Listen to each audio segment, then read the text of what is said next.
Hello everyone, I am Akash and I teach mathematics and I have started a video series of complete syllabus of your mathematics in which your syllabus will be completed in less than 3 months, and this is our second lecture in which we will solve questions of exercise 1.1 page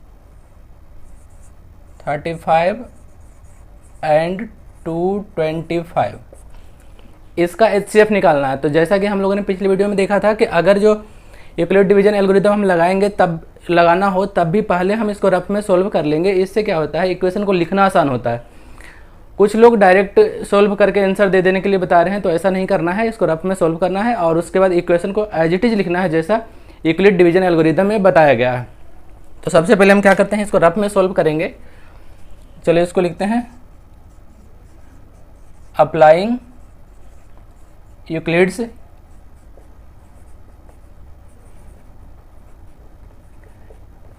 division.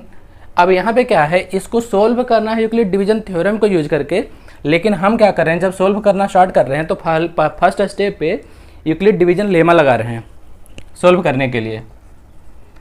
Total जब solve हो जाएगा तो वो theorem के through solve हुआ कहलाएगा, लेकिन first step पे जो हम लगाएंगे वो लेमा लगा रहे हैं या थ्योरम कह लो। तो इसको हम क्या करेंगे, 135, इसका हम HCF निकालेंगे इस तरह से डिवीजन मेथड से 225।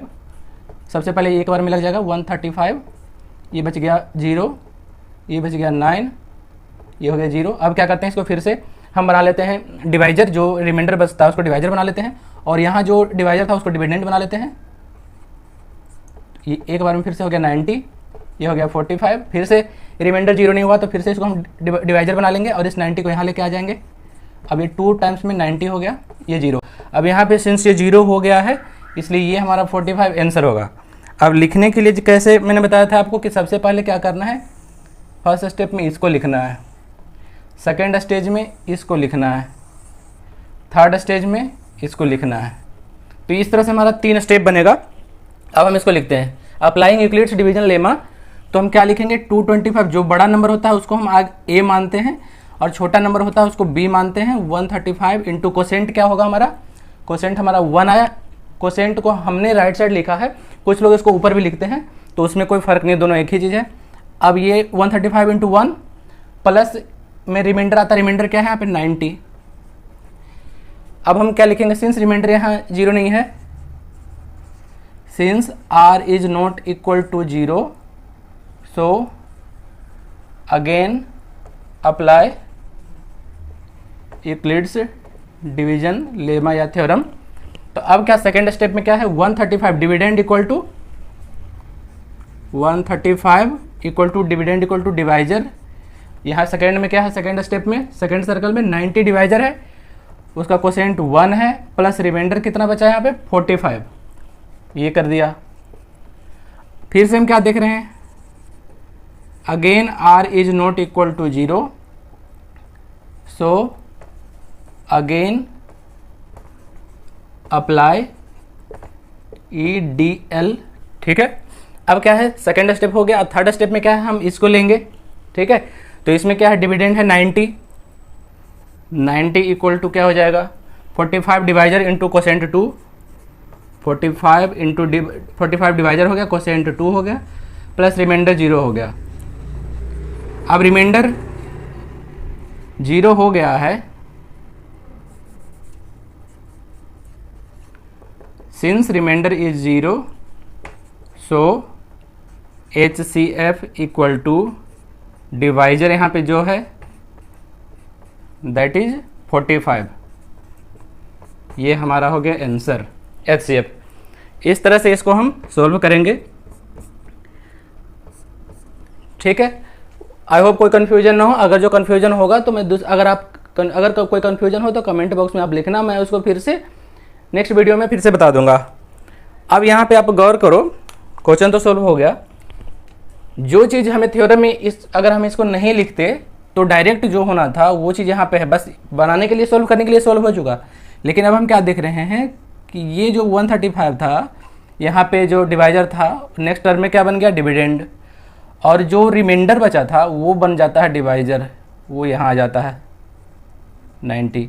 फिर से यहाँ क्या होता है, जो 90 सेकेंड टर्म में जो हमारा डिवाइजर था, थर्ड टर्म का डिविडेंड बन गया, और सेकेंड टर्म का जो रिमाइंडर था वो थर्ड टर्म का बन जाता है डिवाइजर। और जहाँ पे रिमाइंडर का वैल्यू 0 हो गया वहाँ का जो डिवाइजर होगा वो हमारा सॉल्यूशन हो गया। इस तरह से ये क्वेश्चन सोल्व हो गया। अब हम देखते हैं नेक्स्ट क्वेश्चन। अब है हमारा ये सेकंड क्वेश्चन है। अब हम इसको सोल्व करेंगे अगेन यूक्लिड्स डिवीजन एल्गोरिथम लगा के। तो सबसे पहले क्या करेंगे,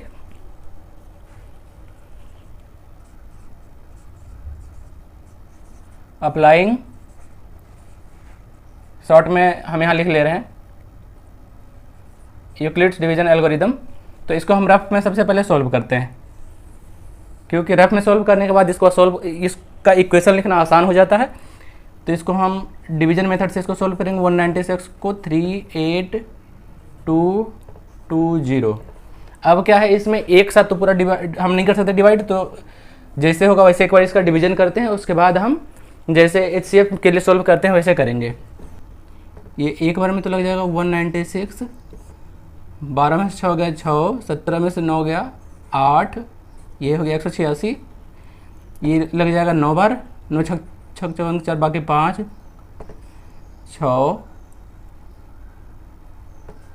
ये इतना हो गया। अब इसमें से इसको माइनस कर देंगे,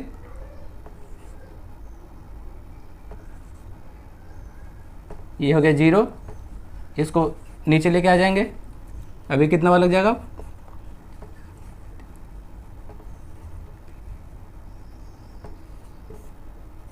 ये पूरी तरह से 0 हो जा रहा है। यहाँ पे हम क्या देख रहे हैं कि एक बार में लगाने पर ही इसका रिमाइंडर 0 आ जा रहा है। तो इसको हम क्या लिख लेंगे, डिविडेंड इक्वल टू जो बड़ा नंबर है 38220 equal to divisor 196 into quotient कितना हो गया 195 प्लस 0। अब यहाँ पे क्या हो गया, since r equal to 0 so divisor equal to 196 equal to HCF। हमारा अगर यहाँ पे जो a equal to B into quotient plus r होता है तो b जो होता है वही HCF हो जाता है, इसलिए HCF इक्वल टू आ गया हमारा 196 आंसर। इस तरह से अपना सेकंड क्वेश्चन सॉल्व हो गया। अब हम देखेंगे थर्ड क्वेश्चन। थर्ड क्वेश्चन में 867 एंड 255 इन दोनों का HCF निकालना है। तो कभी भी बड़ा नंबर आगे है या पीछे है इससे फर्क नहीं पड़ता HCF निकालने के लिए, ऑर्डर दोनों का कोई आगे है या कोई पीछे है। बड़े नंबर में ही हम डिवाइड करते हैं छोटे नंबर से, और या बड़े नंबर को A मानते हैं छोटे नंबर को B मानते हैं, हमेशा ऐसा ही करेंगे। तो क्या करेंगे, अप्लाई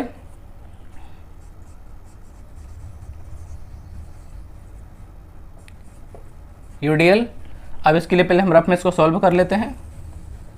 ये इसमें 255 डिवाइजर बना लिया और 867 डिविडेंड, ये 3 टाइम्स कितना हो जाएगा,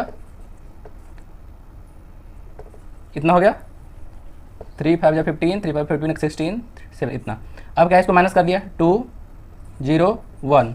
अब क्या है, इसको हम फिर से बना लेंगे, जो हमारा रिमाइंडर बचा इसको बना लेंगे हम डिवाइजर, और यहाँ जो था इसको हम यहाँ लेके आ जाते हैं 255, इसको 2 बार में लगाएंगे तो क्या हो जाएगा 204 माइनस कर लिया 1 5। अब क्या है, ये फिर से रिमाइंडर 0 नहीं हुआ है, अभी 51 है, इसको लेके यहाँ आ जाएंगे 102, 2 टाइम्स में हो गया 102, रिमाइंडर हो गया 0। यहाँ पे हम देख रहे हैं कि रिमाइंडर हमारा 0 हो गया है। तो इस तरह से यहाँ पे हमारे पास कितना टर्म बन गया, 3 टर्म। हमेशा डिविडेंड को और डिवाइजर कोसेंट रिमाइंडर तीनों को लेना है, चारों को लेना है हमेशा हर बॉक्स में। इसमें क्या है, ये डिविडेंड, ये कोसेंट, सॉरी ये डिवाइजर, ये कोसेंट और ये रिमाइंडर, और थर्ड वाले में ये हो गया। इस तरह से 3 हमारा बनेगा इसका स्टेप। इसमें अब अप्लाई कर देंगे तो क्या होगा, ये हमारा A है, 867 इक्वल टू क्या लिखेंगे 255 इंटू 3, डिवाइजर को पहले लिखते हैं 255 इंटू कोसेंट प्लस यहाँ पे रिमाइंडर कितना आया था 102। अब क्या लिखेंगे, since r is not equal to 0 so again apply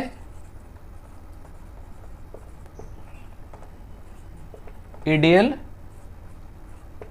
अब सिर्फ फिर से अप्लाई करेंगे, लेकिन किस पे करेंगे, अब सेकेंड वाले टर्म इस पे अप्लाई करेंगे। A इसको बनाएंगे अब हम 255, या तो यहाँ से देख लो dividend 255 equal to divisor 102 into quotient हो गया 2 प्लस रिमाइंडर हो गया 51।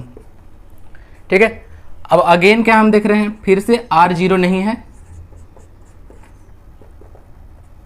अगेन अप्लाई, फिर से अप्लाई करेंगे यहाँ पे तो क्या हो जाएगा, थर्ड टर्म लेंगे अब ये, तो यहाँ पे क्या है dividend 102 equal to divisor 51 into dividend into quotient 2, dividend 102 divisor 51 quotient 2 plus remainder 0। अब यहाँ पे क्या है R इक्वल टू 0, इसलिए HCF क्या हो जाएगा, ये 51, ये जो डिवाइजर है ये अपना हो गया आंसर। इस तरह से अपना ये फर्स्ट क्वेश्चन का तीनों पार्ट हो गया। अब हम देखेंगे next question. Next question second question है।